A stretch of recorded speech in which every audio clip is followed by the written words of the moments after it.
누가복음 9장 28절에서 36절까지 같이 읽읍시다. 오늘 본문의 내용은 예수님께서 베드로, 요한, 야고보, 피터, 존, 제임스를 데리고 기도하러 산에 올라가서 기도하실 때 변화돼서 옷이 휘어져서 광채가 나는 사건이에요. 이때 모세와 엘라이자가 나타나서 예수님과 함께 예수님이 죽으실 것에 대해서 말씀하시고 따라온 세 명의 제자가 졸다 깨서 놀라운 광경을 보고 베드로가 타버나클 3개를 짓겠다 그러지. 그리고는 구름 속에서 하나님 음성이 들려오고 그 소리가 그치니까 오직 예수만 보였던 사건입니다. 말씀이에요. 이 예수님이 기도하시러 산에 가실 때 3명의 제자 얘기했던 피터, 존, 제임스, 얘들은 특별히 12명의 제자들 중에 예수님이 많이 아끼시던 제자들이에요. 애들은 회당장 야외의 딸을 살릴 때도 예수님이 데리고 들어가셨고 죽으시기 전에 겟세마네 동산에서도 기도하러 가실 때 이 3명의 제자를 데리고 가셨어요. 잠이 부족했던 제자들인 것 같아요. 이 3명의 제자, 오늘 본문에서도 졸고 겟세마네 동산에서도 잠자고 예수님과 함께 있을 때 많이 졸았지만 이게 예수님이 이 땅을 떠나시고 성령님이 그들에게 오셨을 때 얘들은 다 예수님을 위해서 살다가 죽습니다. 이 3명의 제자들을 데리고 기도하러 산에 올라가셨는데 이 산이 어딘지는 정확하진 않아요. 다볼산인지 뭐 화문산인지. 근데 anyway, 이 산에서 예수님이 기도하실 때 예수님 모습에 어떤 변화가 일어나셨는데 이거는 옷 뭐 바뀌고 머리 스타일 바뀌고 뭐 그런 정도의 변화가 아니라 아주 존재적인 본질적인 변화가 이 산에서 일어났는데 29절을 보면 그 옷이 휘어져 광채가 나더라. 이거에 대해서 매튜가 또 기록하고 있는데 매튜는 더 디테일하게 그 얼굴에 해같이 빛나고 옷이 빛과 같이 휘어졌더라. 마크도 이걸 기록하고 있는데 그 옷이 광채가 나며 세상에서 빨래하는 자가 그렇게 희게 할 수 없을 만큼 매우 휘어졌다고 기록하고 있어요. 오늘의 본문 루크에서는 예수님이 이게 기도하실 때 이런 일이 일어났다고 기록을 하고 있어요. 정말 기도할 때 놀라운 영적인 일들이 많이 일어납니다. 우리의 마음이 바뀌는, 우리의 중심이 바뀌는 놀라운 일들이 기도할 때 일어나요. 이 변화된 예수님의 모습은 이 땅에 온 인간의 모습이 아니에요. 사실 원래 예수님의 원래의 모습인 거예요. 하늘에 계실 때의 모습인 건데 아주 영광스러운 모습인 것이고 빛으로 가득한 빛 자체이신 그것도 하나님의 모습인 거예요. 빛은 하나님의 영광을 나타내는 거예요. 이 영광스러운 오늘 이 보았던 이 모습을 따라간 3명 중에 존이 지금 이 변화산, 오늘의 이 변화산에서도 봤고 나중에 반모섬에서도 봐. 이 반모섬은 로마 시대에 정치 범죄자, 종교 범죄자들을 가두는 섬인데 요한이 여기로 보내죠. 로마에 의해서. 이때 이곳에서 예수님의 계시가 임해서 듣고 본 걸 기록하게 하셨는데 하나님이 이게 요한계시록, 너네가 읽는 레벨레이션인 거야. 이때 요한이 예수님의 아주 영광스러운 모습을 다시 보게 되는데 계시록 1장 17절, 18절을 같이 읽읍시다. 그 예수님은 나는 처음이요 마지막이니 곧 살아있는 자라 내가 전에 죽었었노라 볼지어다 이제 세세토록 살아있어 사망과 음부의 열쇠를 가진 분을 본 것인데 그분의 모습은 그의 머리와 털의 희가 흰 양털 같고 눈 같고 그의 눈은 불꽃 같고 발은 풀무불에 단련한 주석 같고 그의 음성은 많은 물소리 같고 오른손에는 7별이 있고 그의 입에는 좌우에 날성검이 나오고 얼굴은 해가 힘있게 비치는 것 같더라 라고 사도 요한이 자신이 본 예수님에 대해서 이 레벨레이션에서 기록하고 있어요. 존이 오늘의 이 변화산에서도 이 모습을 보았고 반모섬에서도 본 건데 여기에 이 산에 같이 있었던 베드로도 피터도 세컨 피터에 가면 베드로 후서에 가면 자기가 이 본 것에 대해서 기록을 하고 있어. 그래서 우리가 그의 크신 위엄을 친히 본 자라고 그렇게 기록하고 있어요. 영광스러운 모습을 이 3명의 제자가 본 것이에요. 근데 이 영광의 빛이 모세의 얼굴에도 나타난 적이 있어요. 출애굽기 34장에 가면 모세가 첫 번째로 시내산에 올라가서 하나님의 법이 기록된 2 돌판을 받아갖고 내려오지. 근데 내려왔더니 밑에서 이스라엘 백성과 아론이 금송아지를 만들고 그게 하나님이다 그러면서 그 앞에서 춤추고 먹고 마시고 난리가 난 거야. 그래서 모세가 내려와서 받은 2 돌판을 거기서 던져서 깨트려. 그리고 다시 2번째로 시내산에 올라가서 2 돌판을 하나님께로부터 다시 받아서 내려왔을 때 그가 40일 동안 그 시내산에서 하나님과 대면한 거야. 페이스 투 페이스 했을 때 모세의 얼굴에 사람들이 두려움을 느낄 정도로 얼굴에서 빛이 나서 수건으로 가려야만 했던 일들이 있었던 건데 이 영광스러운 하나님과의 만남으로 인해서 모세 얼굴에 고스란히 하나님의 영광이 그 얼굴에 이렇게 빛이 반사되듯이 이렇게 다 나타난 거예요. 우리도 기도가 많이 하면 얼굴에 빛이 나요. 우리가 하나님과 가까이 그분의 임재 가운데 그분을 알면 그분의 영광을 보는 일이 있어요.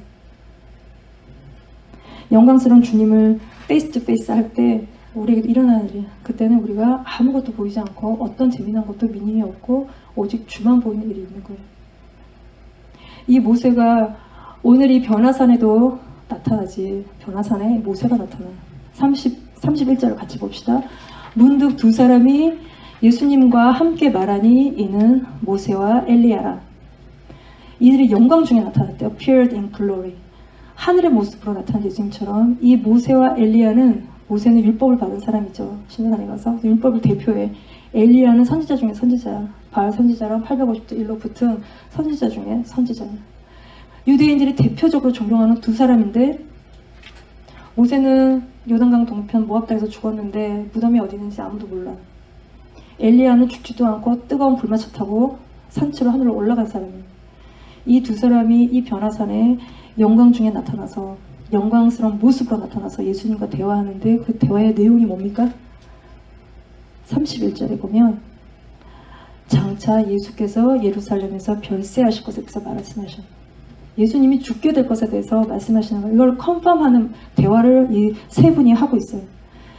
오늘 이 변화산, 지금 읽은 이 변화산의 사건은 오늘의 본문 28절에 가보면 이 말씀을 하신 후 8일쯤 되어 일어난 사건이라고 기록하고 있어요. 이 말씀이라는 게 뭔가, 이거는 이 앞에 있는 본문을 보면 알겠지. 오늘 본문 앞에 18절, 27절에 가면 무슨 일이 있었냐면 예수님이 제자들과 함께 있을 때 물으셨어. 우리가 나를 누구라 하느냐? 그랬더니 더러는 세례요한이라고 그러고 더러는 엘리야, 뭐 선지자 중에 하나, 그렇게 얘기한대. 그럼 제자들한테 너희는 나를 누구라 하느냐? 그때 베드로가 대답하죠. 주는 그리스도시요 살아계신 하나님의 아들이십니다. 그 고백과 함께 예수님이 제자들에게 자기가 많은 고난을 앞으로 받을 거고, 그리고 버림받을 거고, 죽임을 당할 거고, 3일 만에 살아날 거라고 제자들한테 가르쳐 주셔요. 그때 베드로가 이 말을 듣더니 막 예수님 바지가랑이 잡고 늘어지면서 그러지 마옵소서 한 거야.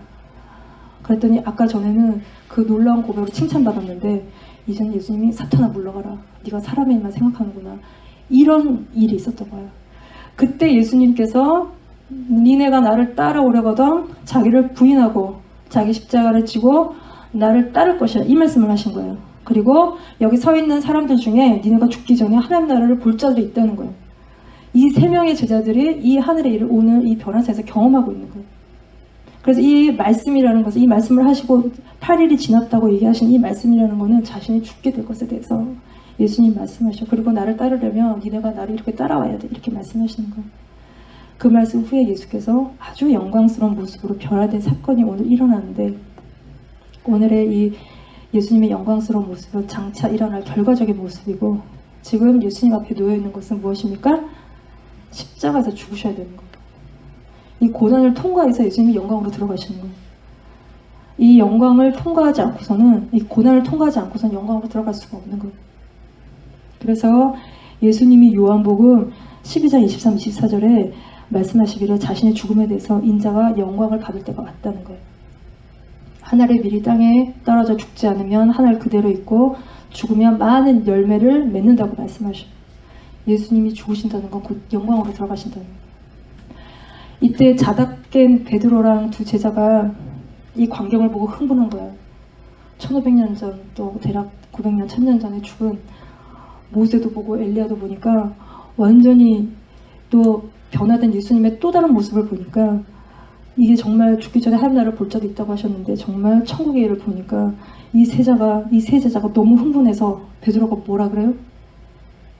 33절에 주여 여기가 좁사오니 여기에다 각각 세 분을 위해 초막 터바나클 3개를 짓자고 예수님께 서제스트한 거야. 제안한 거야. 여기가 좋대. 우리가 여기가 좋대. 자기들 셋이 여기가 되게 좋다는 거야.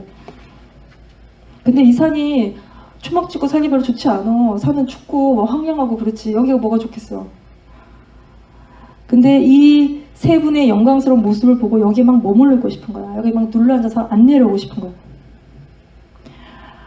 이 베드로가 짓자던 이 초막은, 이 타버나클은 유대인들이 초막절에, 이 절기인데 피스트인데 이 예루살렘에 다 모여서 7일 동안 텐트를 만들어. 그리고 거기서 지내면서 이 초막은 템플이고 우리에게는 하늘에 영원한 집이 있다는 것들을 기억하는 이 절기가 있어요. 우리가 산에 캠핑을 가면 텐트 치고 마시멜로도 구워 먹고 하루 이틀 별도 보고 즐거운데 3일 4일쯤 되면 텐트가 불편하고 춥고 곰도 나타나고 그래서 막 못이 있어서 더럽고 지저분하고 그래서 집에 가고 싶지. 한 3일쯤 지나면 여기서 영원히 살고 싶은 사람은 아무도 없잖아요. 그런 것처럼 텐트를 치고 지내면서 하늘에 있는 영원한 집을 기억하는 거예요. 그래서 이거를 하나님이 이스라엘 백성들에게 지키라고 주신 3대 절기 중에 중요한 절기 중에 하나예요. 그래서 예루살렘에 모여서 지켜요. 이날은 영원히 그분의 영광 가운데 거하는 날이고 세상의 수고가 다 끝나는 날이고 이 초막절을 텐트를 치고 지킬 때마다 그들이 바란 거는 메시아가 빨리 오셔서 그분의 영원한 텐트를 우리를 자기들을 덮고 그분의 장막 속에서 영원히 거하고 하나님의 영광과 기쁨을 맛보는 그런 거를 이 사람들이 너무 유대인들이 원했어. 초막절을 지키면서. 이 베드로가 예수님의 영광스러운 모습을 보았지만 미리 맛보았지만 그러나 이거는 나중에 될 일인 것이고 지금은 초막을 찍고 눌러 앉을 때가 아닌 거예요. 지금은 예수님이 영원한 하늘 처소를 버리시고 이 땅에 템펄리하게 사시면서 하나님의 뜻을 이루셔야 하는 예수님의 콜링이 있었던 것처럼 우리에게도 사명을 따라서 이 땅에 템펄리하게 머무는 삶이 너희가 이 땅에 사는 이유가 있다는 거야. 이 삶은 어떻게 살아야 되는 거냐면 누가복음 9장 23절 예수님을 따르는 삶인데 어떻게 따르는 것이냐면 누가복음 9장 23절 같이 읽읍시다. 또 무리에게 이르시되 아무든지 나를 따라오려거든 자기를 부인하고 날마다 자기 십자가를 지고 나를 따를 것입니다. 예수님이 우리에게 자기를 부인하고 디나이하고 자기 십자가를 지고 그리고 나서 나를 따르라는 거야. Follow me 하라는 거야. 자기 십자가를 지려면은 자기를 부인해야 돼. 내 감정, 생각, 필요, 하고 싶은 거 이런 거 포기해야 돼. 그래야 자기 십자가를 질 수 있는데 내 목숨도 내려놓고 이거는 시작해야 되는 건가요? 근데 우리가 예수님이 이미 십자가에서 죽으셨잖아. 2000년 전에 다 죽으셨는데 우리가 왜 또 십자가를 져야 돼? 자기 십자가라니 무슨 십자가를 또 말하는 거야? 우리가 이렇게 생각할 수도 있어요.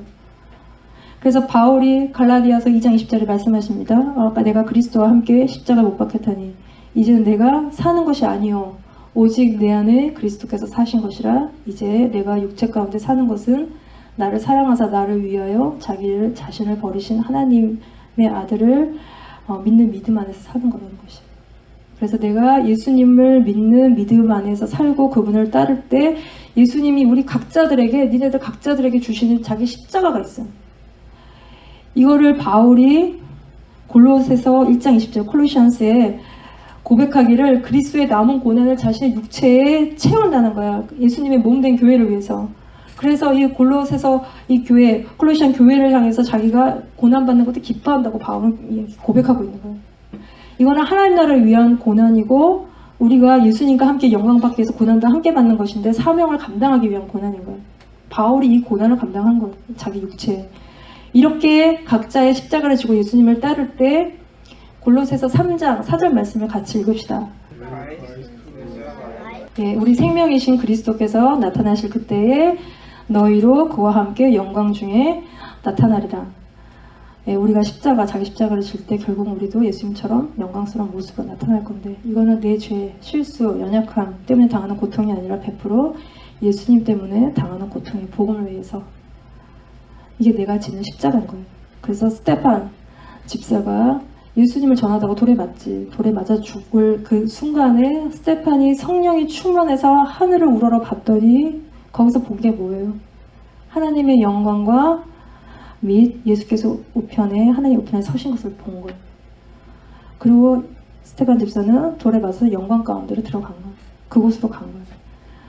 이 오늘 본문에 나오는 이 모든 사람들도 다 험한 인생을 예수님 때문에 살다가 영광 가운데 다 들어갔어.